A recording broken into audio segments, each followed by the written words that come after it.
My name is Samantha Wilson, and at 34 I never thought my own brother would break my heart. When Michael announced his engagement to Laura, I immediately offered to pay for their entire wedding, all $45,000 of it. We had always been close through our parents' divorce and beyond. I was thrilled to give him this gift. Then, 2 weeks before the wedding, after I had paid nearly everything, my phone buzzed. The message read, "You're not invited. Laura doesn't want you there." If you've ever had family betray you after your generosity, let me know in the comments, and subscribe to hear how I handled these ungrateful people who thought they could use me and toss me aside. Growing up in a middle-class suburb of Detroit wasn't always easy, but we made it work. Our family was tight-knit until I turned 15 and Michael was 9. That's when our parents split up. Dad moved out after months of screaming matches that kept us both awake at night, huddled together in my bedroom as I tried to distract Michael with stories and games. Mom Deborah was suddenly forced to work multiple jobs to keep our house and put food on the table. That's when I stepped into a role no teenager should have to fill, becoming almost a second parent to my little brother. While other kids my age were going to parties and football games, I was helping Michael with homework, cooking dinner, and making sure he got to soccer practice on time. I remember the day his team won their first championship. Mom was working a double shift at the hospital, so I was the one cheering from the sidelines, taking pictures, and treating him to ice cream afterward. The smile on his face made all my sacrifices worth it. When it came time for college, I turned down scholarships to schools in California and New York. Instead, I stayed local at Michigan State, so I could come home on weekends to help with Michael. I worked 2 part-time jobs while maintaining a full course load in business finance. Sometimes I'd fall asleep over my textbooks after making sure Michael finished his science project or English essay. Our mom tried her best, but she was exhausted most of the time. She'd come home from her nursing shifts with dark circles under her eyes, barely able to stay awake through dinner. I'd often find her asleep on the couch, still in her scrubs. I'd cover her with a blanket before helping Michael get ready for bed. Those years were tough, but they created a special bond between my brother and me that I thought would last forever. I graduated with honors and immediately landed a job at a financial consulting firm in Detroit. The day I got my first real paycheck, I took Michael shopping for new school clothes. He was starting high school, and I wanted him to have nice things. I still remember how his eyes lit up when I told him he could pick out whatever he wanted.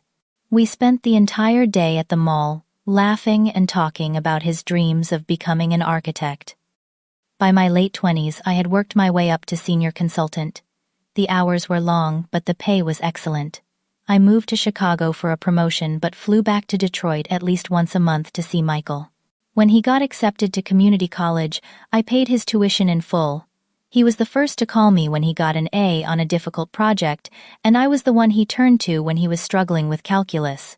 We were more than siblings. We were best friends, or so I thought. Michael met Laura Reynolds during his second year of college. She was studying business administration and had a part-time job at the campus bookstore. The first time I met her was during one of my monthly visits. Michael insisted on introducing us over dinner at a nice restaurant downtown. Laura was pretty, with long auburn hair and a bright smile. She seemed sweet and a bit shy at first, laughing at all the embarrassing stories I told about Michael's childhood. "Your brother talks about you all the time," she said, reaching for Michael's hand across the table. "It's like you raised him." "We raised each other," I replied, feeling a warmth toward this girl who seemed to appreciate the bond Michael and I shared. What I didn't realize then was that Laura came from money, old money. Her family owned several properties throughout Michigan, and her father William was a successful attorney. Despite their wealth, there was something cold about Laura's family that I noticed the first time Michael took me to their home for a holiday dinner. The house was immaculate, filled with expensive art and antiques that no one was allowed to touch. Conversations felt stilted and performative, nothing like the loud, sometimes chaotic but always loving atmosphere I tried to create whenever Michael visited me. Beverly, Laura's mother, barely acknowledged my existence that night, focusing instead on questioning Michael about his career prospects in a way that made it clear she found them lacking. William spent most of the evening on his phone, excusing himself repeatedly for important calls. Laura had two brothers, James and Timothy, who seemed pleasant enough but distant, as if they'd been trained to keep emotional interactions to a minimum. After 2 years of dating, Michael proposed to Laura. He called me immediately after she said yes, his voice bubbling with excitement.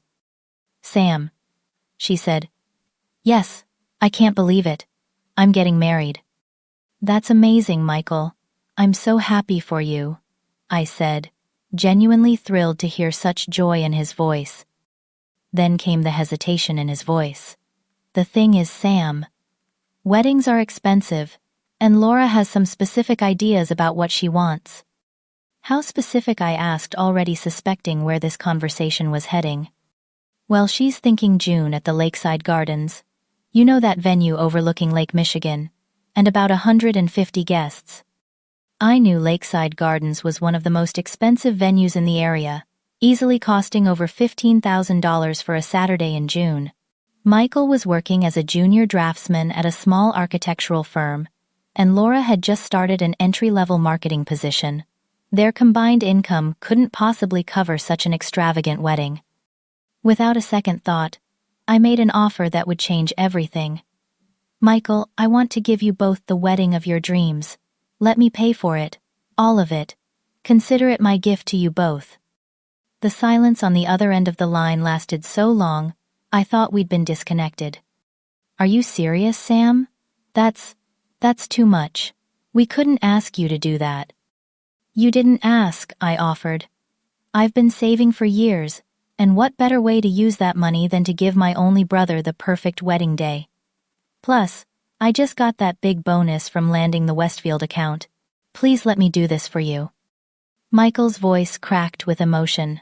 I don't know what to say except, "Thank you. I'll never forget this, Sam. Never." Later that week, I received a bouquet of flowers and a handwritten note from Laura. Words can't express how grateful we are for your generosity. You've made our dreams come true. With love, Laura and Michael. If only I had known then what those dreams would cost me, not just financially but emotionally. If only I had seen the warning signs of what was to come. The wedding planning began with enthusiasm all around. I created detailed spreadsheets tracking vendors, deposits, and payment schedules. I set up a shared cloud folder with 55 files containing everything from venue options to floral arrangements and menu selections. The initial budget we agreed upon was $45,000, which seemed more than generous for a beautiful wedding. Our first planning meeting took place at a cute cafe in downtown Chicago, where Michael and Laura had come for the weekend. I arrived early, armed with my laptop and a binder full of ideas I thought Laura might like, based on the few Pinterest boards she had shared with me. "I've narrowed down 5 potential venues that I think you'll love," I said, sliding my tablet across the table to show them the options. Laura glanced at the screen briefly, before pulling out her own phone. "Actually, I've already decided on Lakeside Gardens. I've been in touch with their coordinator, Rachel." I blinked in surprise. "Oh, I thought we were going to discuss options together. Lakeside is beautiful, but it's at the very top of our budget. There are some equally stunning venues that would leave more room for other elements." "Nothing else compares to Lakeside," Laura said firmly. "Michael and I have our hearts set on it. Right, honey?" Michael nodded, though I noticed he wouldn't quite meet my eyes. "It's what Laura wants." Beverly, who had unexpectedly joined us despite not contributing financially, chimed in. "Darling, a wedding venue sets the tone for the entire event.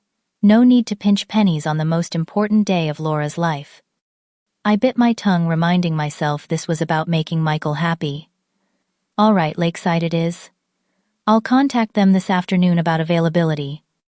As the meeting continued, I noticed a pattern emerging. Laura had already made decisions about nearly everything from the color scheme to the type of chairs she wanted. When I suggested a florist I had researched with excellent reviews and reasonable prices, Beverly immediately countered. "The Reynolds family has always used Bloom Creations. They did my sister Judith's daughter's wedding last year. Everyone commented on how exquisite the arrangements were."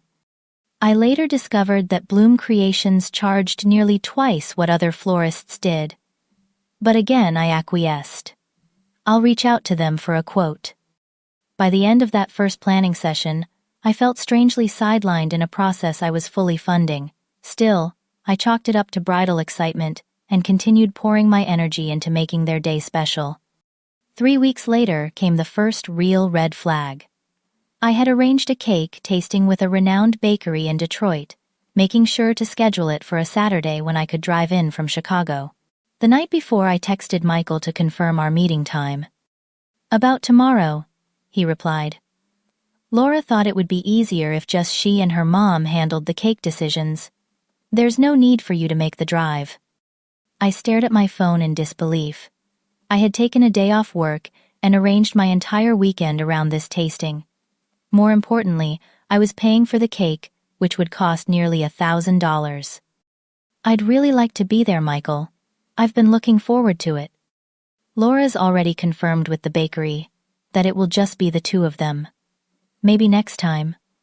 There was no next time. Over the following weeks, I was systematically excluded from more and more decisions. The venue was changed from Lakeside Gardens to the even more expensive Grand Peninsula Hotel without my input. The guest list expanded from 150 to 200 people.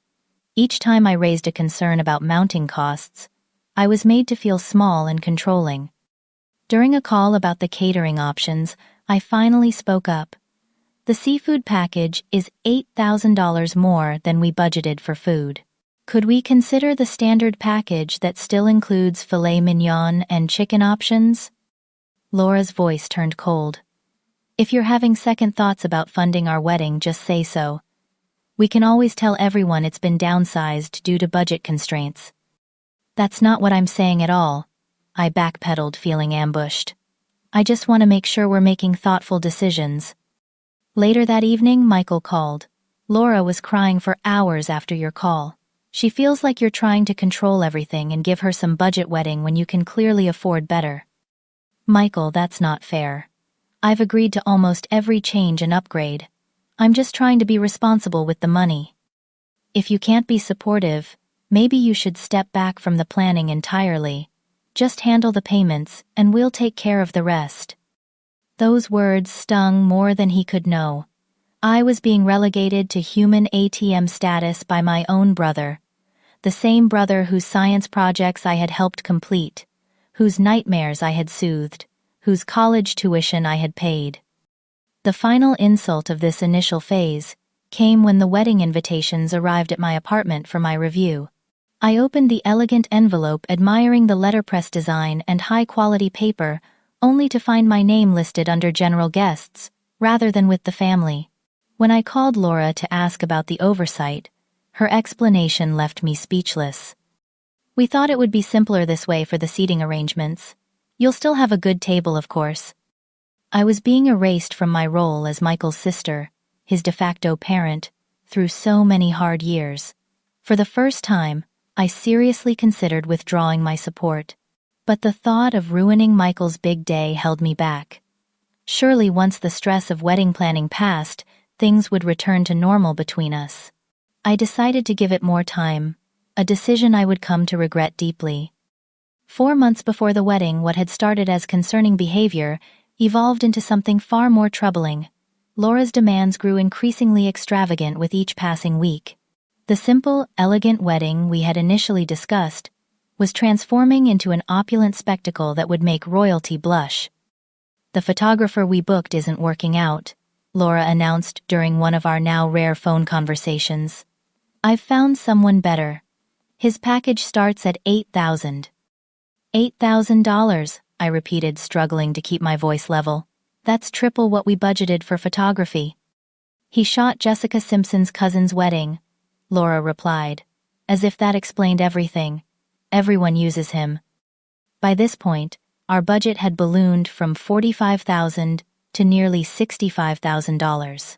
Every time I received an invoice or contract modification, the numbers climbed higher: premium linens, upgraded lighting, a champagne tower, a 10-piece band instead of the DJ we had originally agreed upon.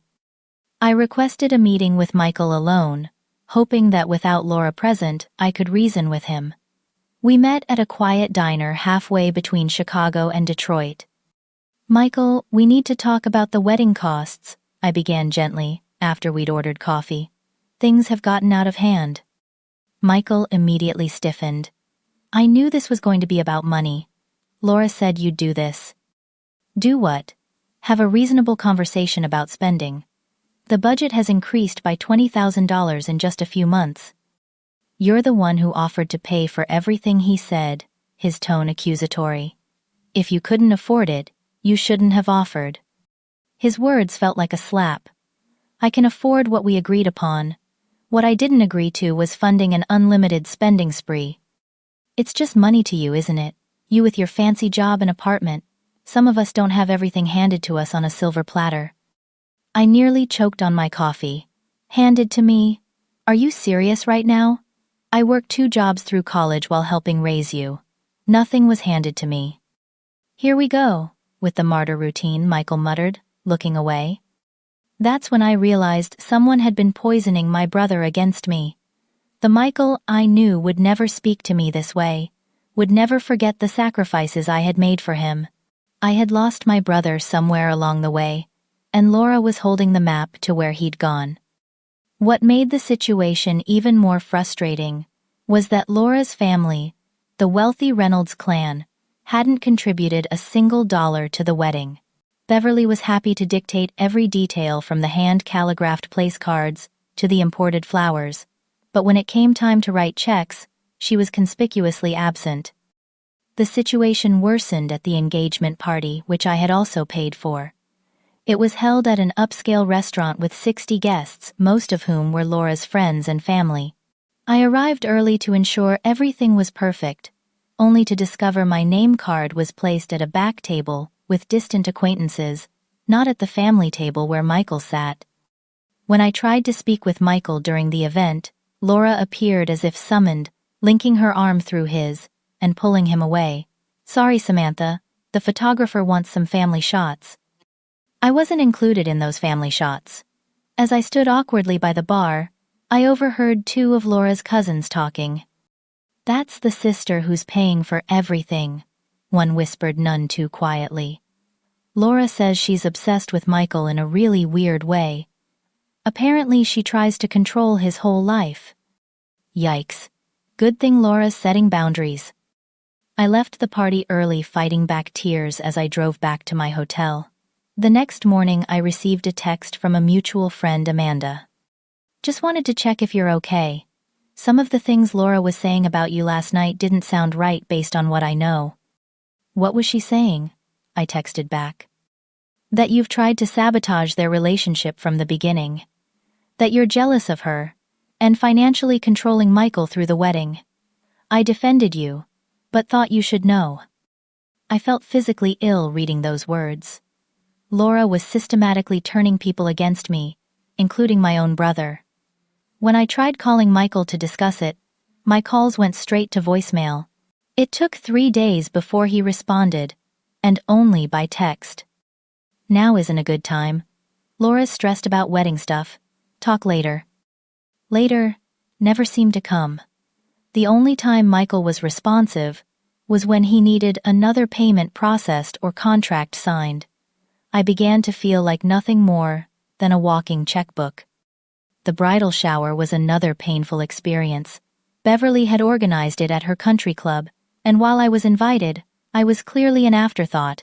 When the maid of honor gave a speech about the important women in Laura's life, I was noticeably absent from the list, despite funding the entire event, including the expensive party favors from Tiffany. After most guests had left, Beverly cornered me by the dessert table. "Laura mentioned you've been difficult about some of the wedding expenses." "I've been trying to keep things within the agreed budget," I replied carefully. Beverly gave me a cold smile. "Perhaps in your world $45,000 seems like a lot for a wedding, but Michael is marrying into a family with certain standards. If meeting those standards is too challenging for you, perhaps you should reconsider your involvement." "My involvement? I'm Michael's sister." "Yes, well, family takes many forms," doesn't it, Laura? Is his family now. I drove home that night with Beverly's words echoing in my head. Laura is his family now, as if there wasn't room for both of us in Michael's life. As if the 25 years of history between my brother and me could be erased by a 2-year relationship. My mother, Deborah, was no help either. When I called her to express my concerns, she shut me down immediately.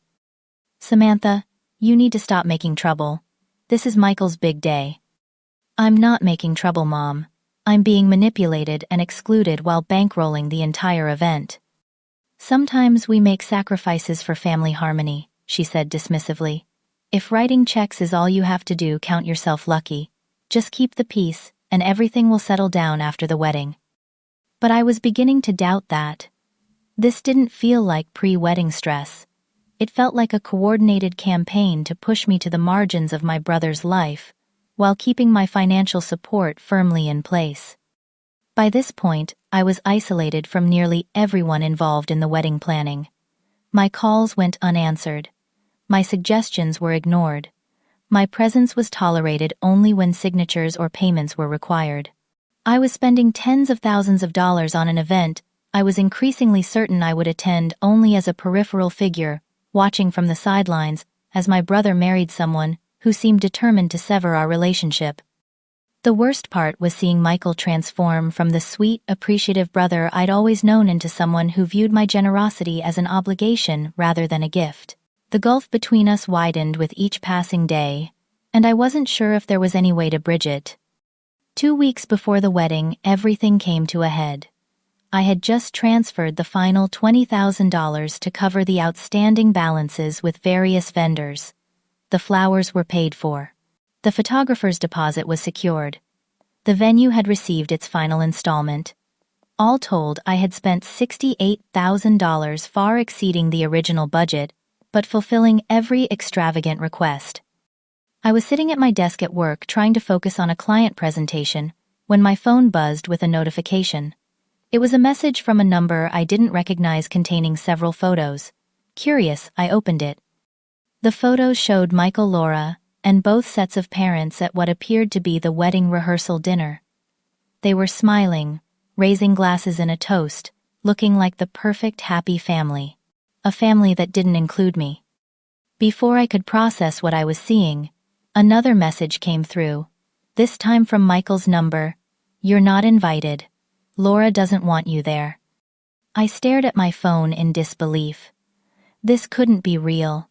After everything I had done, after all the money I had spent, after a lifetime of being there for my brother, I was being excluded from his wedding via text message. With shaking hands, I called Michael. To my surprise, he actually answered. "What is going on?" I demanded, my voice cracking. "Is this some kind of joke?" "It's not a joke, Sam," Michael replied, his voice flat. "Laura and I have discussed it, and we think it's best if you don't attend the wedding." "Best for who, Michael? I'm your sister. I've paid for the entire wedding.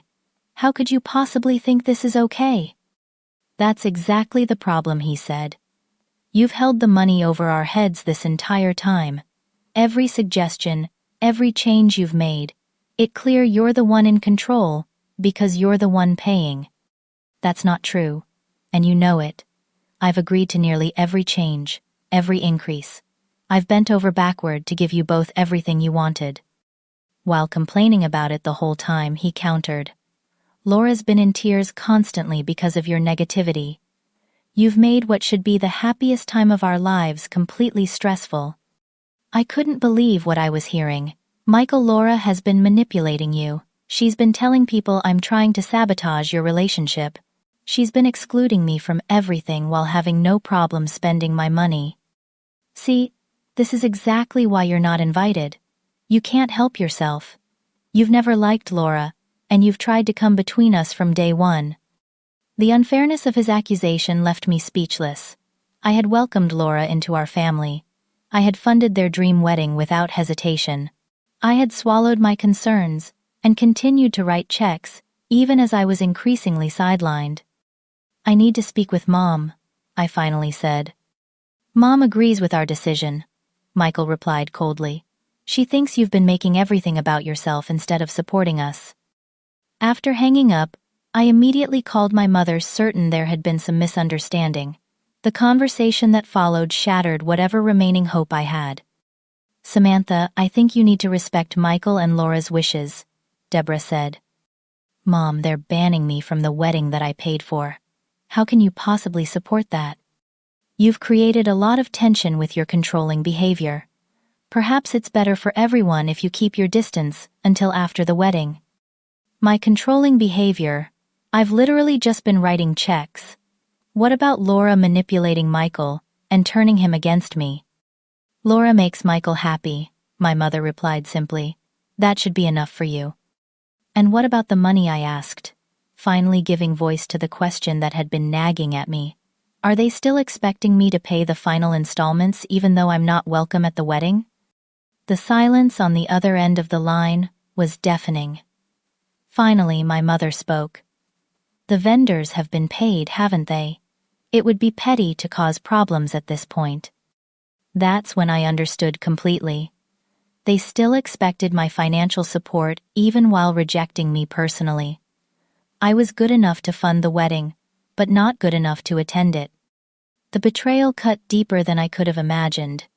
This wasn't just about money, although $68,000 was certainly not a small sum. This was about my place in my brother's life, about the bond I thought we shared, about the years of sacrifice and love that apparently meant nothing in the face of Laura's influence.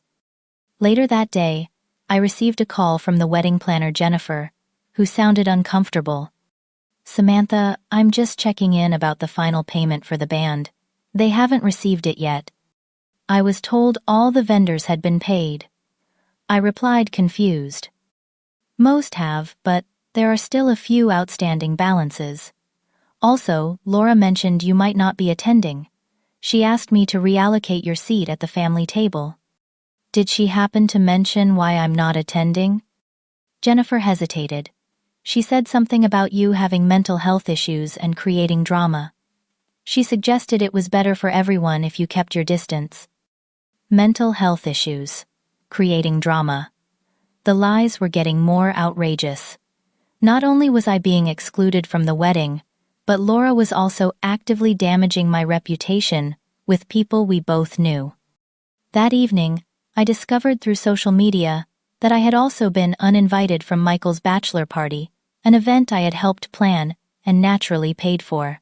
Photos showed Michael and his friends at a brewery tour, all smiles and laughter without me. In one particularly painful image, I spotted Laura's brother Timothy wearing the custom t-shirt I had ordered for the groomsmen. The caption read, "Final fittings for the big day, counting down to the Reynolds-Wilson wedding." The Reynolds-Wilson wedding. Not the Wilson-Reynolds wedding. Even in name, my family was being erased. As I scrolled through more photos, I found one of Laura at her bachelorette party holding up a sign that read, "No drama allowed." Several comments below made thinly veiled references to me being the drama in question. Sitting alone in my apartment, surrounded by wedding planning, documents, vendor contracts, and payment receipts, something inside me finally snapped. I had spent my entire adult life supporting my brother emotionally and financially. I had given up opportunities, made sacrifices, and now offered an extraordinarily generous gift for his wedding. In return, I had been manipulated, lied about, and ultimately discarded. For the first time since this ordeal began, I saw with perfect clarity what I needed to do. No more compromising, no more turning the other cheek, no more blank checks. It was time to stand up for myself, even if that meant standing alone. The moment of clarity I experienced that night changed everything.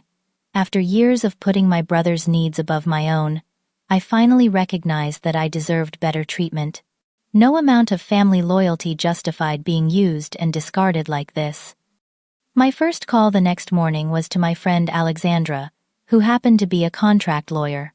I explained the situation, laying out the timeline of payments, the formal exclusion from the wedding, and the lies being spread about me.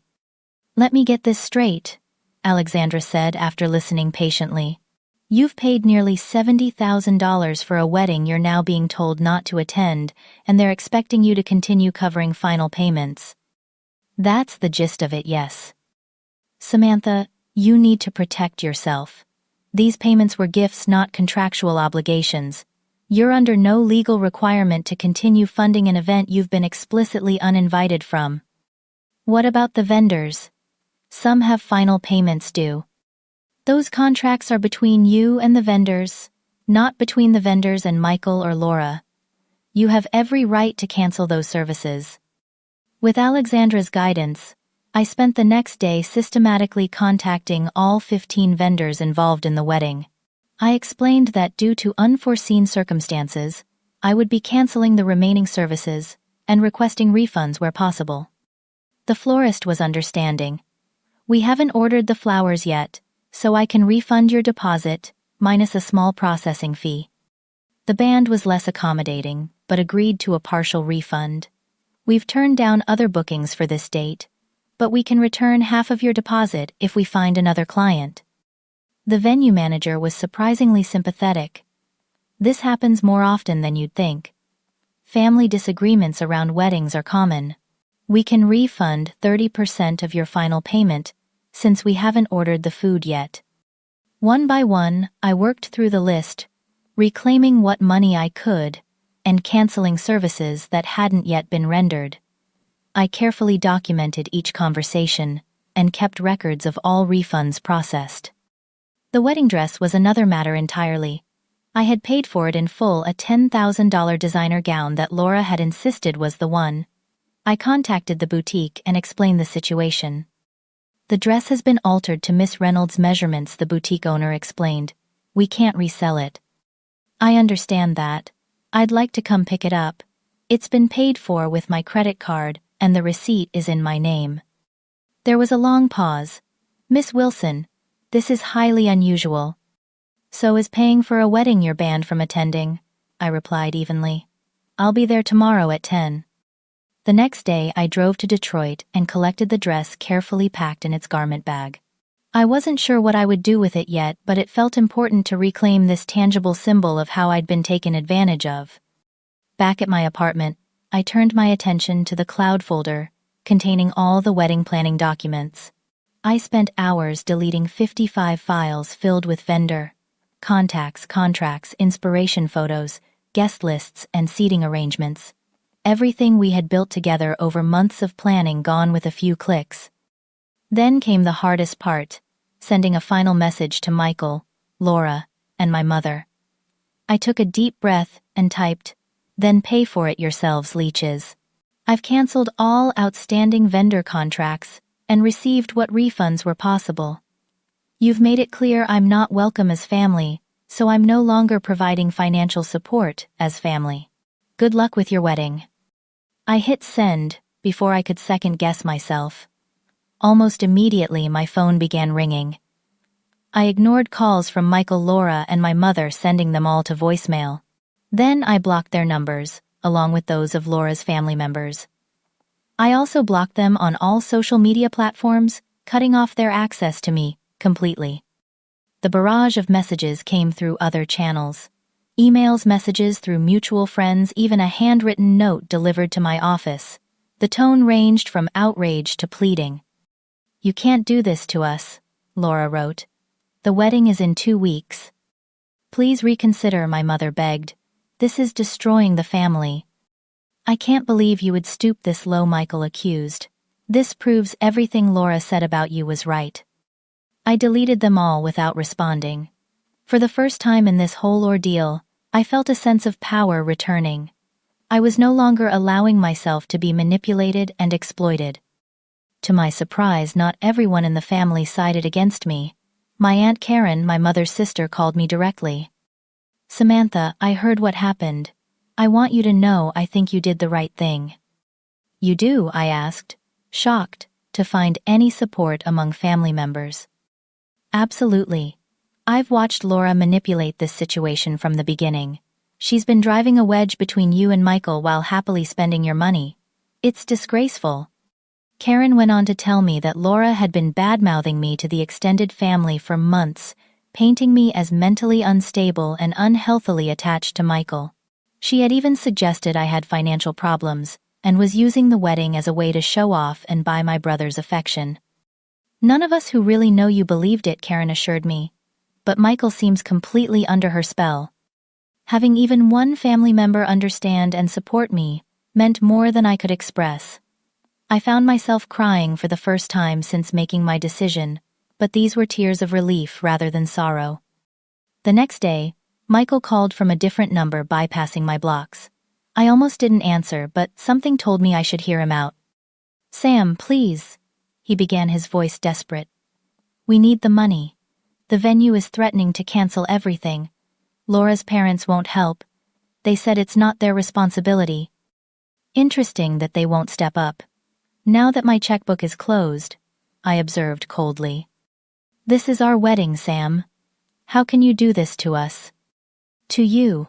What about what you've done to me? You excluded me from your wedding, Michael. The wedding I paid for. You let Laura spread lies about me. You chose her over me at every turn, even after everything I've done for you throughout your life." "That's not fair," he protested weakly. "No, what's not fair is expecting me to finance an event I'm explicitly told not to attend. What's not fair is being treated like an ATM rather than your sister." "We can work something out," he said. "Maybe you can come to the ceremony, just not the reception. Laura thinks that would be a good compromise." The audacity of his offer left me speechless. A compromise would have been working things out weeks ago, not 2 days after I'd canceled everything.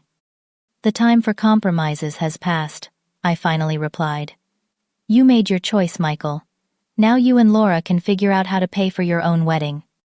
After hanging up, I received a series of increasingly frantic voicemails from my mother. "Samantha, you're being childish and selfish. This is your brother's wedding. Your behavior is tearing this family apart. Is that what you want? If you don't fix this immediately, don't expect to be welcome at family gatherings in the future." The last message was the most telling. "William and Beverly are furious. They're saying you've made them look bad in front of their friends. How could you embarrass us like this?" So, that was it. The wealthy Reynolds family, who could easily have covered the wedding costs themselves, were upset about looking bad. My mother was more concerned with appeasing them than standing up for her daughter who had been mistreated. The final escalation came in the form of a cease and desist letter from Laura's uncle Gregory, an attorney at her father's firm. The letter claimed I had maliciously interfered with contractual obligations and demanded I reinstate all payments immediately or face legal action. I forwarded the letter to Alexandra, who laughed out loud when she called me back. "This is completely unenforceable," she assured me. "Your payments were gifts, not contractual obligations to Michael or Laura. The contracts with vendors were between you and those businesses, which you've now settled legally. They have no case." Alexandra drafted a response letter, detailing all payments made as gifts, all vendor contracts legally terminated, and all refunds properly processed. She ended with a warning that any further harassment could result in a restraining order. "Send this," she advised, "and I guarantee you won't hear from Uncle Gregory again." She was right. The legal threats stopped immediately, but the emotional fallout was just beginning. The wedding, unsurprisingly, did not take place as planned. Through mutual friends, I learned it had been postponed indefinitely, while Michael and Laura scrambled to figure out their next steps. The elaborate celebration at the Grand Peninsula Hotel was canceled, losing them the non-refundable deposits that had already been paid. A week after what should have been the wedding day, Michael showed up at my apartment unannounced. When the doorman called up, I was tempted to turn him away, but decided it was time to face my brother directly. When I opened the door, I barely recognized him. Michael looked thin and exhausted, with dark circles under his eyes and a defeated slump to his shoulders. "Can I come in?" he asked quietly. I stepped aside, allowing him into the apartment, but maintaining emotional distance. We sat across from each other in my living room, the silence stretching uncomfortably between us. "Laura and I broke up," he finally said, his voice hollow. While I hadn't expected this revelation, I couldn't say I was entirely surprised. What happened? After you canceled everything, her true colors came out. She expected me to somehow come up with the money. When I couldn't, she started blaming me for not handling you better. She said, if I had kept you in line, none of this would have happened. I bit back the urge to say I told you so, and simply listened. Her parents refused to help financially. They said they'd contribute to our first house someday, but the wedding was, traditionally, the bride's family's responsibility. When I pointed out that they weren't fulfilling that responsibility either, William told me I wasn't Reynolds material after all. Michael ran his hands through his hair, looking utterly defeated. Then, I found out something worse. Laura had been going through my financial documents. She found out about the trust fund Grandma left me that matures when I turn 35. She had been planning our marriage around that date all along. This was news to me. Our grandmother had left small trusts for both of us, but I had never mentioned mine to anyone, assuming Michael had done the same. How did you find out? I asked. She got drunk after another fight about money, and threw it in my face. Said she'd wasted 2 years on a guy who couldn't even access his inheritance when she needed it, like that was the only reason she was with me. As much as Michael had hurt me, seeing him so broken brought back echoes of protective instincts I'd developed over our shared childhood. Still, I maintained my boundaries. I'm sorry you're going through this, Michael. Truly. But it doesn't erase what happened between us. I know, he whispered. I don't expect you to forgive me. I just wanted you to know you were right about her. And I'm sorry. So incredibly sorry. Our conversation lasted hours, digging into how Laura had systematically isolated Michael from me and others who cared about him. How she'd twisted his perception of events and convinced him I was trying to control him rather than support him. How she'd played on his insecurities about money and status to make him dependent on her validation. She kept saying things like, your sister thinks you're not good enough to make your own decisions, or, Samantha's just trying to buy your love because she has no real relationships in her life. Michael explained. After hearing it enough times, I started to believe it. While Michael's apology felt sincere, it couldn't immediately heal the deep wounds of betrayal. I told him I needed time and space to process everything, and he respected that, leaving with a simple, I'm here when you're ready to talk again. The fallout extended far beyond just Michael and Laura. Our extended family fractured along lines of loyalty. Some, like Aunt Karen, stood firmly with me, recognizing the manipulation and unfairness I'd endured. Others, particularly those who had been closer to Laura, continued to blame me for ruining the wedding and abandoning my brother. My mother's reaction was perhaps the most complicated. After the initial anger and blame, she fell into a pattern of guilt-tripping and emotional manipulation. How will I ever face the Reynolds family at church now, she lamented during one phone call. Everyone knows what happened.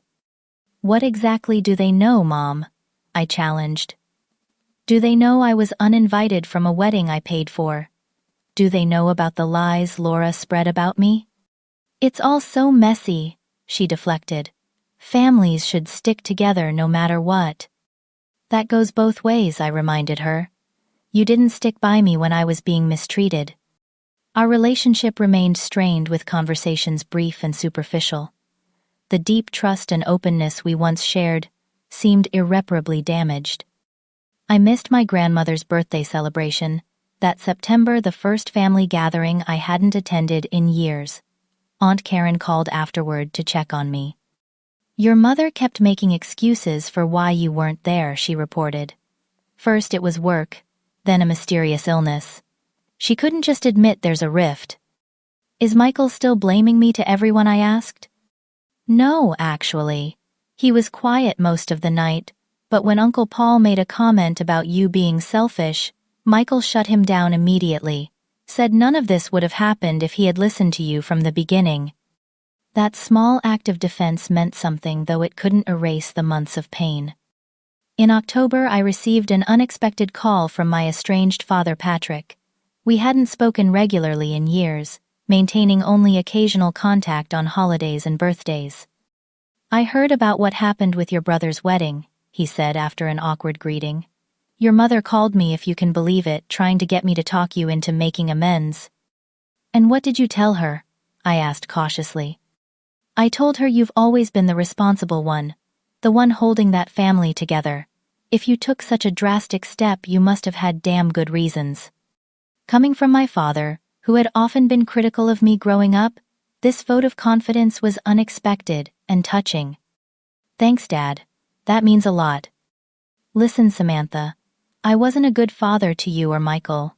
I know that. But if there's one thing I've learned in my life, it's that you have to set boundaries with people who take advantage of your generosity. Even family. Especially family." That conversation opened the door to a tentative rebuilding of my relationship with my father, something I hadn't anticipated as a result of this whole ordeal. The professional fallout was another unexpected aspect of the situation. Word had spread in my office about my family emergency, and my boss Thomas had been surprisingly supportive, giving me time off when I needed it most. "Family dynamics can be more draining than any work project," he said during a check-in meeting. "Take the time you need. Your clients will understand." One particularly difficult aspect of the aftermath was dealing with the anonymous threatening messages that began appearing on my social media accounts. "Family traitor, selfish bitch," and worse filled my inboxes. With Alexandra's help, we traced several of these accounts back to Timothy, Laura's brother, who apparently couldn't accept that his sister's manipulation had been exposed. A cease and desist letter quickly put an end to that harassment. Timothy's last message before disappearing from my digital life was telling Laura always gets what she wants. Always. "You'll regret crossing her." But Laura hadn't gotten what she wanted this time. According to mutual friends, she had moved back in with her parents and was already dating someone new, a divorced banker with significantly more accessible wealth than my brother. As for Michael, we began the slow process of rebuilding trust. We started with occasional texts, then coffee every few weeks. The easy closeness we once shared was gone, replaced by something more cautious and measured. Whether our relationship would ever fully recover remained uncertain, but at least we were trying. Through it all, I discovered a strength in myself I hadn't fully recognized before. The sister, who would have done anything for her brother, including bankrupting herself, had been replaced by a woman who understood her own worth and refused to be exploited even by those she loved most. 6 months after what should have been Michael's wedding day, I found myself sitting on a beach in Hawaii watching the sunset paint the sky in brilliant oranges and pinks. This trip was supposed to have been my post-wedding vacation, a chance to recover from the festivities and process my changing relationship with my brother. Instead, it had become a solo journey of healing and self-discovery. The transformation I had undergone in those months was profound. The raw wound of betrayal had gradually scarred over, still visible, but no longer actively painful. I had learned to set boundaries not just with Michael and my mother, but with everyone in my life. No had become a complete sentence for me. No to excessive demands. No to emotional manipulation. No to being taken for granted. Through a mutual friend, I heard that Michael and Laura had eventually had a small courthouse wedding 3 months after the original date. Only her parents and my mother had attended. The extravagant celebration they had envisioned, and that I had nearly funded, never materialized. Beverly Reynolds, I learned with a touch of schadenfreude, had been forced to file for bankruptcy after co-signing loans for what was supposed to be the rescheduled wedding. Apparently Laura had continued spending, as if nothing had changed, assuming someone would bail them out eventually. When no one did, the financial consequences fell heavily on Beverly, who had never imagined she might actually be held responsible for the debts she guaranteed. While part of me felt a certain satisfaction in this news, I took no real joy in anyone's suffering. The whole situation had been unnecessary, created by greed, manipulation, and a failure to appreciate genuine generosity. My own healing came not from their misfortune but from the chosen family I had built around me. Friends like Alexandra, who had stood by me during the worst moments. colleagues who had shown understanding when I needed time to process my emotions, new connections I had made through a support group for people healing from family estrangement. One unexpected reconnection came with my cousin Natalie, who had experienced similar treatment from Laura during the wedding planning. She told me my children were too rowdy to be in the wedding, Natalie confided over lunch. Then I found out she was telling everyone I had asked for my kids to be included when she'd actually uninvited them. Classic Laura, creating problems where none existed. Natalie and I had never been particularly close growing up, but our shared experience with Laura's manipulation created a bond between us. We began a tradition of monthly brunches, supporting each other through the complicated emotions that came with setting boundaries with family. My relationship with my mother remained complicated. Deborah continued to pressure me to let bygones be bygones and be the bigger person.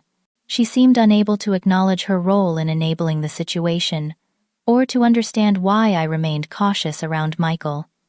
"He's your brother," she would say, as if that single fact should erase all the pain he had caused. "Being family doesn't give someone the right to mistreat you," I would respond. "Love should come with respect." Through weekly sessions with my therapist, Dr. Martinez, I began to recognize patterns in my family dynamics that had set the stage for what happened with the wedding. I had always been the responsible one, the giver, the fixer. People had come to expect limitless generosity from me, without feeling obligated to show appreciation or reciprocity. "You were conditioned to derive your worth from what you could provide for others," Dr. Martinez observed during one particularly insightful session. "Breaking that pattern feels threatening to those who benefited from it." This framework helped me understand why my actions had seemed so shocking to my family. By reclaiming my power and refusing to be exploited, I had disrupted a system that had functioned for years at my expense. The financial aspect of the situation resolved itself over time.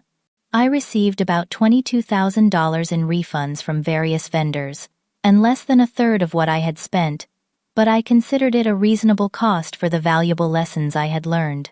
Some expenses simply couldn't be recouped, like the designer wedding dress that still hung in the back of my closet, a tangible reminder of boundaries crossed and lessons learned. 4 months after our courthouse wedding, I received a letter from Michael. Not an email or a text, but an actual handwritten letter that showed an effort I hadn't seen from him in years. "Samantha," it began, "I've started this letter a dozen times, never finding the right words. How do you apologize for something that goes beyond a simple, 'I'm sorry'? How do you make amends for betraying the one person who has always been there for you?" The letter acknowledged the pain he had caused, but stopped short of a true apology. He explained his actions rather than taking full responsibility for them. Still, it was more self-awareness than he had shown previously, and I took it as a positive sign. I didn't rush to respond. Instead, I sat with his words for several days, discussing them with Dr. Martinez and considering what kind of relationship I wanted with my brother moving forward. Eventually, I wrote back expressing my appreciation for his letter, while making it clear that rebuilding our relationship would be a long process, requiring consistent effort on both sides. I set clear expectations about respect, communication, and boundaries. Whether he could meet them remained to be seen. As the 1-year anniversary of the canceled wedding approached, I found myself in a completely different place emotionally than I had been 12 months earlier. My promotion to senior financial director at work reflected the confidence and assertiveness I had developed. The boundaries I maintained in my personal relationships resulted in fewer but deeper connections with people who truly valued me. My final test came unexpectedly during a business dinner at an upscale restaurant in Chicago. As I was being seated with clients, I spotted Laura at a nearby table dining with her parents. Our eyes met briefly, and I felt a momentary surge of anxiety. In the past, I might have left to avoid confrontation or felt obligated to make polite conversation. Instead, I simply nodded in acknowledgement and turned my attention back to my clients. Later, as I was leaving, Laura approached me near the coat check. "Samantha," she said, her voice carrying the false warmth I had come to recognize. "What a surprise. You look well." Thank you, Laura. I am well. I heard you got promoted. Congratulations. Thank you. Michael misses you. You know, she said, dropping her voice. The situation with the wedding was unfortunate for everyone. The old me would have taken the bait, either apologizing unnecessarily or engaging in a futile argument. Instead, I smiled politely. I'm glad you and Michael are happy. If you'll excuse me, my car is waiting. As I walked away, I felt a profound sense of freedom. Laura no longer had the power to manipulate my emotions or disrupt my peace. I had reclaimed my narrative and my worth. The most surprising development came just before Christmas, when my mother called with an uncharacteristic hesitation in her voice. Samantha, I owe you an apology, she said, the words clearly difficult for her. I've been thinking a lot about what happened with Michael's wedding, about how I failed to stand up for you. I appreciate that, Mom, I replied, genuinely touched by her rare admission. I was so focused on keeping the peace that I didn't see how unfairly you were being treated. I should have been on your side. While one conversation couldn't heal years of dysfunctional patterns, it was a start. We agreed to meet for lunch after the holidays, a small step toward rebuilding trust. As I reflect on the journey of the past year, I realize that sometimes the most painful experiences bring the most valuable growth. I lost the illusion of an idealized family, but gained authentic relationships based on mutual respect. I lost the role of perpetual giver, but gained a balanced approach to generosity that doesn't deplete me. I lost my fear of conflict, but gained the confidence to stand in my truth even when it's uncomfortable. The wedding that never was became one of my life's most significant turning points. Not because of the money lost or the relationships changed, but because it forced me to recognize my own worth beyond what I could provide for others. Sometimes the price of admission to a wedding isn't money but your dignity, and that's a price I'll never pay again. Have you ever had to set difficult boundaries with family members who took your generosity for granted? Let me know in the comments below. If this story resonated with you, please give it a like and subscribe to hear more about navigating complex family dynamics and learning to value yourself. Share this with someone who might need to hear that it's okay to say no, even to family. Thank you for listening to my journey, and remember, true family respects your boundaries as much as they appreciate your generosity.